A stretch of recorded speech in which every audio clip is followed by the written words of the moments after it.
பிஸ்மில்லாஹிர்ரஹ்மானிர்ரஹீம். அல்ஹம்துலில்லாஹி ரப்பில் ஆலமீன். வஸ்ஸலாத்து வஸ்ஸலாமு அலா சய்யிதினா முஹம்மதின் வ அலா ஆலிஹி வ அஸ்ஹாபிஹி அஜ்மஈன். அம்மா பஅத். கனிமிக்க அல்லாஹ் தஆலாவுடைய நல்லடியார்களே, ரசூல் நாயகம் ஸல்லல்லாஹு அலைஹி வஸல்லம் அவர்களுடைய வாழ்க்கை வரலாற்றிலே ஹிரா குகையில் சில காலம் தங்கியிருந்து அவர்கள் வழிபாடுகளில் ஈடுபட்டது பற்றி பல ஹதீஸ்களிலே பதிவு செய்யப்பட்டிருக்கிறது. அந்த சம்பவத்தை பற்றியதாகத்தான் இன்றைய இந்த நிகழ்ச்சி அமைய இருக்கிறது. உங்களுக்கு தெரியும், ஹிரா குகை என்பது மக்கமா நகரிலிருந்து சுமாராக வட மேற்கு திசையில் 4 கிலோமீட்டர் தொலைவில் இருக்கின்ற ஒரு ஏகாந்தமான ஒரு குகையாகும். மலைகள் சூழ இருக்கின்ற ஒரு பிரதேசம். அங்கு மக்கள் நடமாட்டம் அந்த காலத்திலே பெரிய அளவு காணப்படவில்லை. அப்படியான ஒரு குகையிலே தான் ரசூலுல்லாஹி ஸல்லல்லாஹு அலைஹி வஸல்லம் அவர்கள் தான்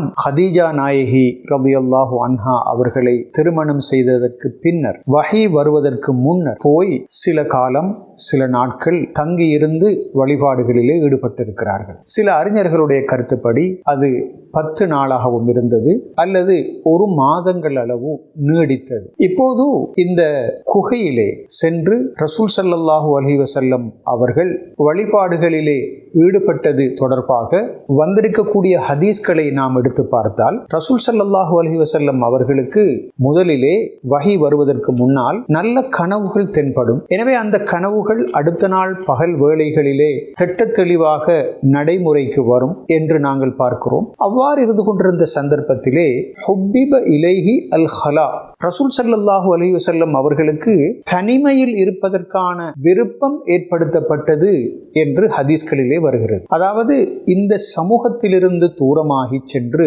தனித்து ஒரு இடத்திலே இருக்க வேண்டும் என்ற விருப்பம் அவர்களுக்கு ஏற்பட்டது. எனவேதான் கான யத்தஹன்னது, அவர்கள் அவ்வாறு தனது வீட்டிலிருந்து சென்று அந்த குகைக்குள் அமர்ந்து வழிபாடுகளிலே வணக்கங்களிலே ஈடுபட்டார்கள் என்று நாங்கள் ஹதீஸ்களிலே பார்க்கிறோம். ஏன் இது நடந்தது? வஹி வருவதற்கு முன்னால் நல்ல கனவுகள் தென்படுகின்றன. அதற்கு பிறகு அவர்கள் ஹிரா குகைக்கு போகிறார்கள். ஹிரா குகையிலே இருக்கின்ற சந்தர்ப்பத்திலே தான் ஜிப்ராயில் அலைஹிஸ்ஸலாம் அவர்கள் முதலாக இக்ரா எனப்படுகின்ற அந்த குர்ஆனுடைய முதல் வசனத்தை அவர்கள் மீது இறக்குகிறார்கள். எனவே அந்த இக்ரா என்ற வசனம் இறக்கப்படுவதற்கு முன்னால் ரசூல் ஸல்லல்லாஹு அலைஹி வஸல்லம் அவர்கள் ஏன் இந்த ஹிரா குகைக்குள் போனார்கள் என்ற அந்த கேள்விக்கு நாங்கள் பதில் தேட வேண்டிய நிலை இருக்கிறது. அல்லாஹ்வுடைய நல்லடியார்களே, உங்களுக்கு தெரியும், இப்ராஹிம் அலைஹிஸ்ஸலாம் அவர்களுடைய மார்க்கத்தின் எச்ச சொச்சங்கள் மக்கமா நகர் பிரதேசத்திலே காணப்பட்டன. அதாவது அங்கு இருந்தார்கள் ஹனீஃபுகள் என்று ஒரு சிலர். வரக்கத் இப்னு நௌஃபல் போன்றவர்கள் இவ்வாறான ஹனீஃப்களாக அடையாளம் காணப்பட்டார்கள். அதாவது அவர்கள் சிலை வணங்க மாட்டார்கள், பெண் பிள்ளைகளை உயிரோடு புதைக்க மாட்டார்கள், அவர்கள் மது அருந்த மாட்டார்கள். இப்படி மனித சமுதாயத்திலே இருந்த இஸ்லாம் விரும்பாத காரியங்களிலே ஈடுபடாத பலர் இருந்தார்கள். அவர்களுக்குத்தான் நாங்கள் ஹனீஃபுகள் என்று சொல்வோம். அவர்களில் ஒருவராகத்தான் கண்மணி ரசூல் ஸல்லல்லாஹு அலைஹி வஸல்லம் அவர்களும் இருந்தார்கள். எனவே அப்படியான சந்தர்ப்பத்திலே இந்த மக்கமா நகரிலே இருந்த இந்த வித்தியாசமான சூழ்நிலைகள் ரசூல் ஸல்லல்லாஹு அலைஹி வஸல்லம் அவர்களுக்கு விருப்பமாக இருக்கவில்லை. உங்களுக்கு தெரியும், அங்கு பல யுத்தங்கள் நடைபெற்றுக் கொண்டிருந்தன. சிறு பிள்ளைகளை, பெண் பிள்ளைகளை உயிரோடு புதைத்துக் கொண்டிருந்தார்கள். சிலை வணக்கத்திலே ஈடுபட்டிருந்தார்கள். மூட நம்பிக்கைகள் காணப்பட்டன.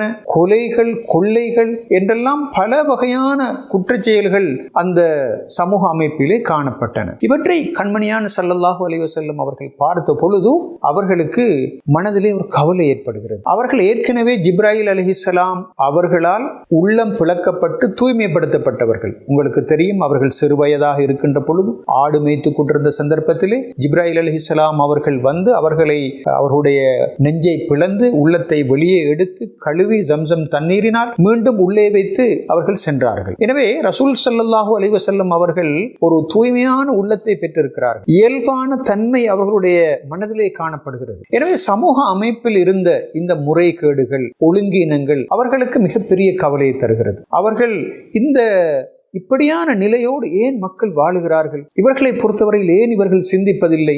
ஏக இறைவனை பற்றிய சிந்தனை இவர்களுக்கு ஏன் வருவதில்லை? ஏன் தங்களுடைய வாழ்க்கையிலே இவ்வளவு போராட்டங்களோடும் பிரச்சனைகளோடும் வாழ்ந்து கொண்டிருக்கிறார்கள் என்ற கேள்வி அவருடைய சிந்தனையிலே உதயமாகிறது. எனவே அவர்கள் என்ன செய்கிறார்கள் என்றால், இந்த சந்தடிகள், இந்த பிரச்சனைகள், சிக்கல்கள் இருக்கின்ற இந்த சூழலிலிருந்து சற்று விலகி இருக்க வேண்டும் என்று அவர்கள் விரும்புகிறார்கள். எனவேதான் அவர்கள் அந்த மக்காவுடைய சூழலில் இருந்து, தன்னுடைய வீட்டு சூழலில் இருந்து வெளியாகி இந்த ஹிரா குகைக்கு அவர்கள் போகிறார்கள். ஹிரா குகை தான் மிகவும் அமைதியான இடம். அங்கு சென்றால் இரவு நேரம் பகல் நேரம் தனித்துத்தான் இருக்க வேண்டும். அங்கு சத்தியத்தை அவர்கள் தேடினார்கள். அல்லாஹு தாலா தான் அந்த குகைக்கு போக வேண்டும் என்ற விருப்பத்தை அவர்களுக்கு உண்டாக்கினார். ஏனென்றால் அவர்களை படிப்படியாக அவன் தயார் செய்கின்றான். இந்த ஜாஹிலிய சமூக அமைப்பிலிருந்து தூரமாகி சென்று அந்த சத்தியத்தை தேடுகின்ற அந்த நிலையை அவர்கள் தங்களுக்குள் உருவாக்கி கொள்கிறார்கள். எங்களுக்கு தெரியும், இஸ்லாத்தை பொறுத்தவரையிலே இஅ்திகாஃப் இருப்பது என்ற ஒரு இபாதத் இருக்கிறது. குறிப்பாக ரமலானுடைய காலத்திலே அந்த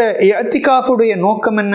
வீட்டினுடைய சகல விதமான தொடர்புகளில் இருந்தும் ஒரு மனிதன் தன்னை துண்டித்து பள்ளி வாயிலே சென்று அமர்ந்து தொழுவது, திலாவத்துல் குர்ஆன், திக்ரு, இஸ்திக்ஃபார் செய்வது போன்ற அந்த கர்மங்களிலே அவன் ஈடுபட வேண்டும். தன்னை முஹாசபா செய்ய வேண்டும். அவன் சற்று ஒரு 10 நாளைக்கு அவன் சற்று தனிமையில் இருக்க வேண்டும். எனவே அதுதான் இஅ்திகாஃபுடைய நோக்கம். அது போன்றுதான் ஸல்லல்லாஹு அலைஹி வஸல்லம் அவர்கள் ஹிரா குகையிலே சென்று தனித்து இருந்து இந்த தியானங்களிலே ஈடுபட்டார்கள், வழிபாடுகளிலே ஈடுபட்டார்கள். அவர்களுக்கு அல்லாஹு தாலா என்ன உதிப்பை கொடுத்தான், அந்த உதிப்பின் அடிப்படையில் அந்த இபாதத்துக்களை அவர்கள் செய்து வந்தார்கள். குறிப்பாக சில வரலாற்று ஆசிரியர்களுடைய கருத்துப்படி ரமலானுடைய காலத்தில் தான் அவர்கள் ஹிரா குகையிலே பெரும்பாலும் தங்கியிருந்தார்கள் என்று சொல்லுகிறார்கள். எனவே அவர்கள் தன்னை தூய்மைப்படுத்துகிறார்கள், தன்னை இந்த வஹீக்காக வேண்டி தயார்படுத்துகிறார்கள். இந்த சமூக சூழல் பற்றிய ஒரு கவலை அவர்களுக்கு ஏற்படுகிறது. இந்த சமூக சூழலிலிருந்து விடுதலை அடைவது எப்படி என்று யோசிக்கிறார்கள். இந்த சமூகத்துக்கு நல்லதொரு தீர்வு திட்டத்தை எவ்வாறு முன்வைக்கலாம் என்பது பற்றி அவர்கள் யோசிக்கிறார்கள். இதற்காக வேண்டித்தான் அவர்கள்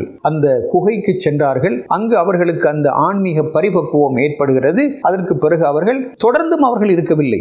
அவர்கள் ஒரு நாள் இருப்பார்கள், அதற்கு பிறகு வீட்டுக்கு வருவார்கள். ஹதிஜா நாயகி ரலியல்லாஹு அன்ஹா அவர்களோடு அவர்கள் இருப்பார்கள். அதற்கு பிறகு அவர்கள் கட்டுச்சாதங்களை தயார்படுத்தி கொடுத்தால் அது உணவாக இருக்கும், பானமாக இருக்கும். அவற்றை எடுத்துக்கொண்டு அவர்கள் போவார்கள். போய் குகையிலே தங்கியிருந்து விட்டு அவை முடிந்துவிட்டால் மீண்டும் வருவார்கள். எனவே அந்த வகையான தியானம் என்பது அது ஏகாந்தம் அல்ல, அது துறவு வாழ்க்கை அல்ல, அது சந்நியாசிகள் ஈடுபடுகின்ற அந்த முறைமையும் அல்ல. அது சற்று வித்தியாசமானது. ஏனென்றால் இஸ்லாத்தை பொறுத்தவரையிலே துறவரம் என்பது அங்கு ரஹ்பானியத் எனப்படக்கூடிய துறவரத்துக்கு அனுமதி கிடையாது. குர்ஆனிலே கூட அல்லாஹ் தஆலா அதனை சொல்லுகிறான். ஆனால் ஒரு மனிதன் தனக்கு உடல் ரீதியாக ஒரு பக்குவம் தேவைப்படுகிறது, தான் இந்த சமூக அமைப்பில் இருக்கின்ற சந்தடிகள் பிரச்சனைகள் இருந்து சற்று ஒதுங்கி இருக்க வேண்டும் என்று விரும்பினால் இப்படியான ஒரு தனிமையை அவன் ஏற்படுத்திக் கொள்வது ஒரு சுன்னாவாக காணப்படுகிறது. ரசூல் ஸல்லல்லாஹு அலைஹி வஸல்லம் அந்த சுன்னாவை அங்கு கடைபிடித்திருக்கிறார்கள். எனவேதான் வருடத்துக்கு ஒரு தடவை கூட இஅ்திகாஃப் எனப்படக்கூடிய அமைப்பிலே அது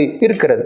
வருடத்தின் ஏனைய காலங்களிலும் அதனை நாங்கள் வரையறைகளோடு நாங்கள் என்ன செய்யலாம் என்றால் அதனை அனுஷ்டிக்கலாம். அதே போன்றுதான் உங்களுக்கு தெரியும், அஸ்ஹாபுல் கஹ்ஃப் எனப்படக்கூடிய குகைவாசிகளுடைய சம்பவத்தை அல்லாஹ் தஆலா குர்ஆனிலே சொல்கின்றான். அவர்கள் அந்த சமூக அமைப்பில் இருந்தார்கள், ஈமான் உள்ள இளைஞர்கள். ஆனாலும் அவர்களுக்கு அந்த சமூக அமைப்பில் இருந்து தாக்கு பிடிக்க முடியாத ஒரு சூழ்நிலை காணப்பட்டது பொழுதுதான் அவர்கள் குகையிலே சென்று ஒதுங்கினார்கள் என்று குர்ஆனிலே அல்லாஹ் தஆலா தெளிவாக அவருடைய சம்பவங்களை விரிவாக சொல்லி காட்டுகின்றான். எனவேதான் பிற்பட்ட காலப்பிரிவிலும் கூட இஸ்லாமிய வரலாற்றில் தோன்றிய சில ஆத்மீக ஞானிகள் இந்த ஹல்வா எனப்படக்கூடிய தனித்திருத்தல் என்ற ஒரு பண்பை தங்களுக்குள் ஏற்படுத்தி கொண்டார்கள். அதாவது தனித்திருப்பதன் காரணமாக சமூக சந்ததிகளிலிருந்து ஒதுங்கி தனித்திருக்கின்ற சந்தர்ப்பத்திலே ஒரு மனிதன் தன்னை சுய விசாரணை செய்கின்றான், தனது பாவங்களை பற்றி நினைத்து பார்க்கின்றான், தான் கடந்த காலத்திலே செய்த நடவடிக்கைகளை மீள் விசாரணைக்கு உட்படுத்துகின்றான். எனவே அப்படியெல்லாம் சில ஆத்மீக ஞானிகள் சொன்னதற்கு அது ஒரு காரணம். அதனை வழக்கமாக்கி கொள்ளக்கூடாது.